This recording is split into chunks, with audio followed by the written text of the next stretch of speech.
Assalamualaikum warahmatullahi wabarakatuh. Konco ngaji rahmati Allah. Alhamdulillahirabbil alamin. Kita masih dipertemukan kembali di channel Konco Ngaji, yaitu channel yang akan mengkaji ayat-ayat Allah dan sunnah-sunnah Nabiullah Muhammad SAW sebagai suri teladan kita. Konco ngaji rahmati Allah. Siang hari ini sangat syahdu. Di belakang sana mendung dan tadi habis gerimis. Allah menunjukkan tanda-tanda kekuasaannya dengan menurunkan hujan atau gerimis dari langit agar menyuburkan bumi setelah tandus atau kering. Konco ngaji dirahmati Allah, kita hari ini akan mengkaji atau menjawab pertanyaan dari penggemar channel Konco Ngaji. Yang pertanyaannya adalah sebagai berikut.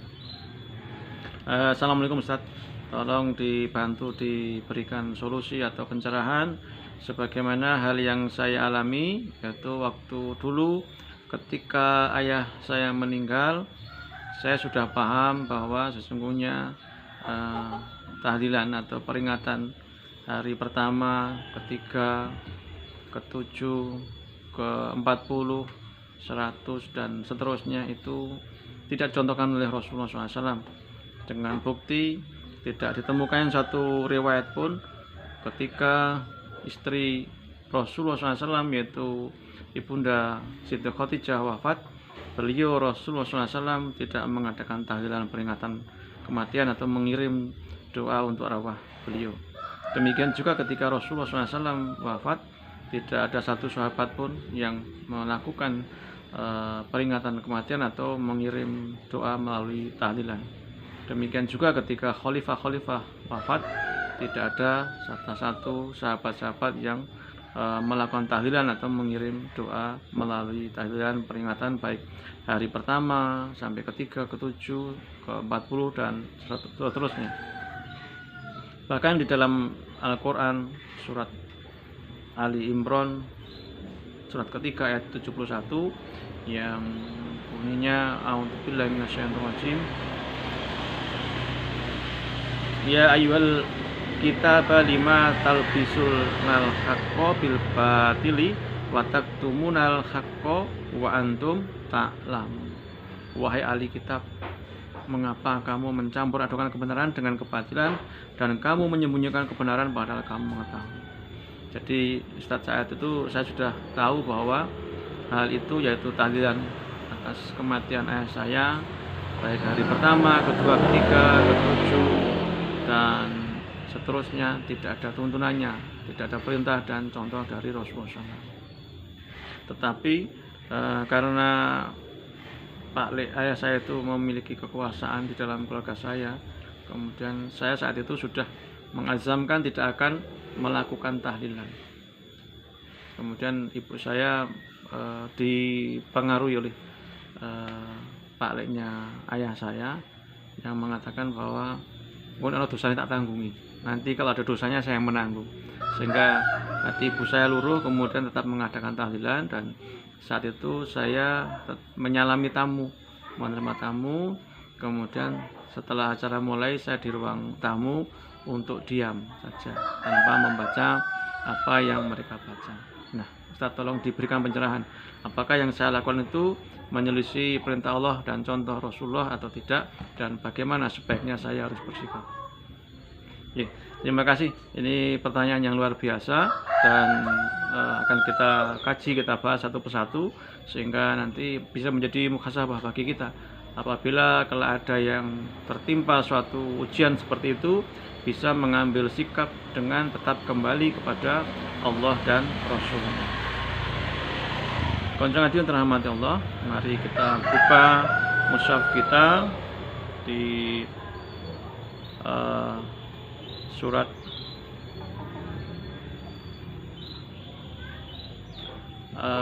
At-Taubah surat ke-9 ayatnya 23. Mari kita buka surat At-Taubah surat ke-9 ayatnya 23. Sudah ketemu ya?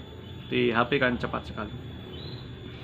Mari kita baca bersama-sama. A'udzubillahi minasyaitonir rajim. Bismillahirrahmanirrahim. Ya ayyuhalladzina amanu la tattakhidhu aba'akum wa ikhwanakum awliya'a awliya'a inistahabbul kufra 'alal iman wa may yatawallahum minkum faulaika humudz dzalimun.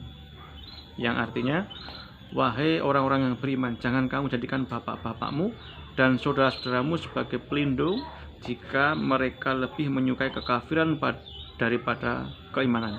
Barang siapa yang di antara kamu menjadikan mereka sebagai pelindung, maka mereka itulah orang-orang yang zalim. Jadi panjenengan termasuk orang yang zalim karena telah menerima Mbah Pale saya panjenengan sebagai hujah atau mengiyakan untuk mengadakan tahlilan. Tetapi karena panjenengan tidak berkuasa atas keadaan itu, maka sesungguhnya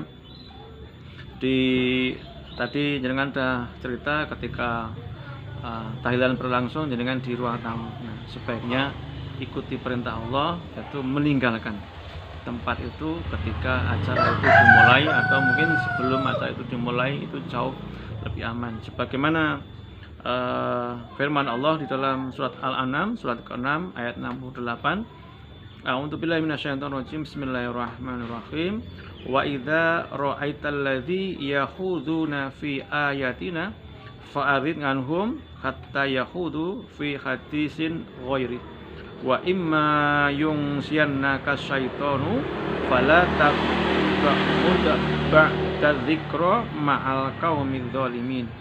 Yang artinya, konjung aji yang terhormati Allah, apabila engkau Muhammad melihat orang-orang yang memperolok-olokkan ayat-ayat kami, maka tinggalkanlah mereka hingga mereka beralih ke pembicaraan lain.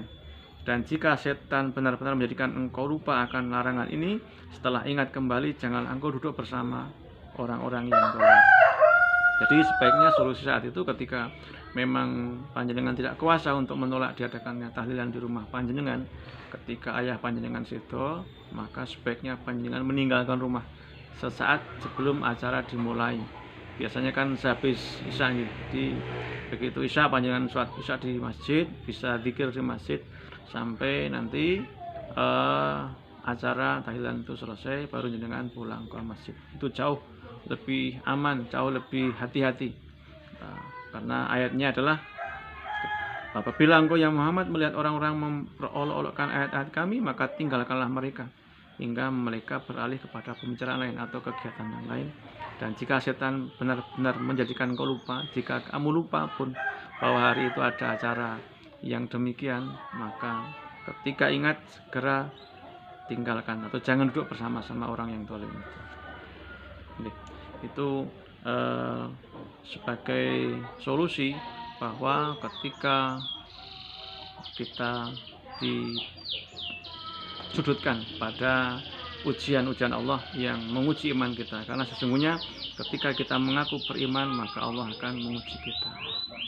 Jadi sudah ada putusan dari Allah, ketika kita ayat-ayat Allah diolok-olokkan, kita jangan duduk bersama mereka dan tinggalkanlah. Dan Allah sudah berfirman, ketika Allah dan Rasulnya sudah mengambil keputusan, maka tidak ada pilihan lain bagi orang mukmin.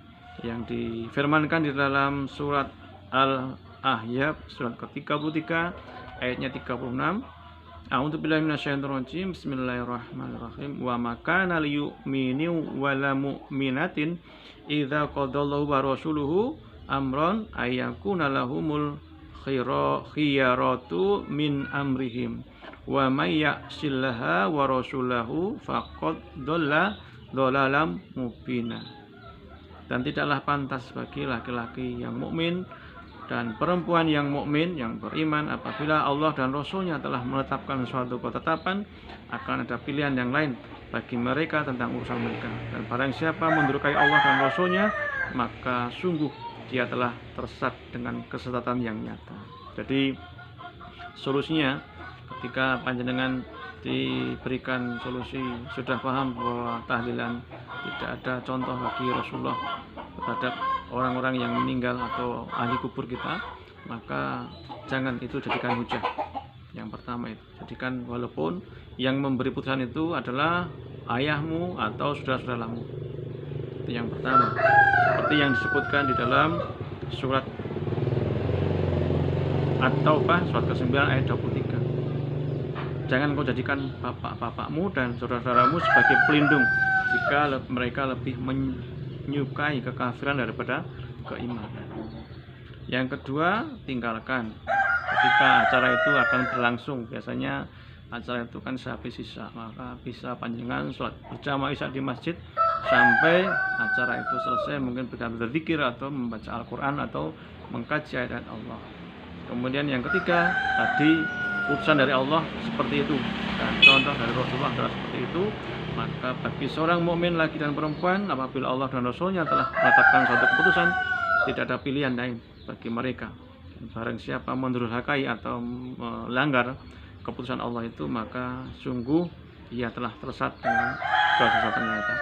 Semoga Allah mengampuni panjenengan atas khilaf panjenengan itu yang dengan cara taubat nasuha, yaitu yang sudah Allah firmankan caranya di dalam surat Az-Zumar surat ke-39 ayat 53. A'udzubillahi minasyaitonir rajim. Bismillahirrahmanirrahim. Qul ya ibadiyalladzina asyrafun ala anfusihim la taqnatu mir rahmatillah.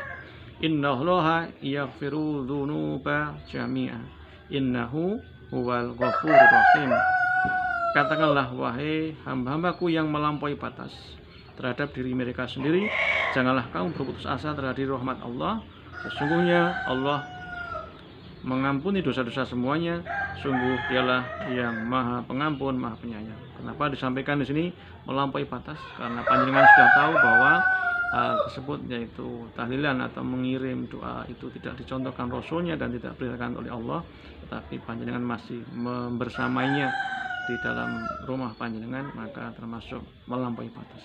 Bagaimana cara meminta ampunnya adalah satu, mengakui bahwa panjenengan telah berbuat dosa, kemudian membaca istighfar, setelah itu kembali kepada Tuhanmu dan berserah diri kepadanya sebelum azab datang kepadamu, seperti yang difirmankan di dalam surat Az-Zumar surat ke-39 ayat 54 dan 55. A'udzubillahi minasyaitonir rajim. Wa anibu ila rabbikum wa aslimu lahu min qabli ayyatiyakumul adzabu tsumma la tunsurun. Wattabi'u ahsana ma unzila ilaikum mir rabbikum min qabli ayyatiyakumul adzabu baghtatan wa antum la tash'urun. Caranya yaitu, dan kembalilah kamu kepada Tuhanmu, kembali kepada tuntunan Allah dan Rasulnya, yaitu kitab Allah dan sunnah-sunnah Rasulullah Muhammad SAW. Karena kembali kepada Allah, berserah diri adalah menjadi seorang muslim. Aslam tu, yaitu aslam tu, kalau kita bicara aslam tu adalah bicara mengenai Al-Quran dan sunnah. Sebelum datang azab kepadamu, kemudian kamu tidak dapat ditolong, yaitu sebelum datangnya ajal. Dan ikutilah sebaik-baik apa yang telah diturunkan kepadamu, yaitu Al-Quran. Ikutilah apa yang disampaikan Al-Quran dari Tuhanmu sebelum datang azab kepadamu secara mendadak dan kamu tidak dapat menyadarinya, yaitu sebelum datangnya azab. Semoga ini bisa menjadi muhasabah bagi kita ketika kita diuji dengan ujian seperti itu, bisa mengambil langkah dan sikap sesuai apa yang diperintahkan Allah dan Rasulnya, sehingga kita tidak termasuk orang-orang yang mendurhakai Allah dan Rasulnya dan tidak menjadi orang-orang yang tersesat yang jauh. Semoga ada manfaatnya, dan terima kasih pertanyaannya, sangat luar biasa. Semoga ini menjadi inspirasi dan menjadi jalan keluar bagi rekan-rekan kita yang sudah paham akan ajaran Al-Quran dan Sunnah dan terjebak dalam kondisi seperti itu, bisa mengambil solusi seperti yang kita kaji. Semoga ada manfaatnya, dan selalu tetap pantengin terus channel Konco Ngaji. Assalamualaikum warahmatullahi wabarakatuh.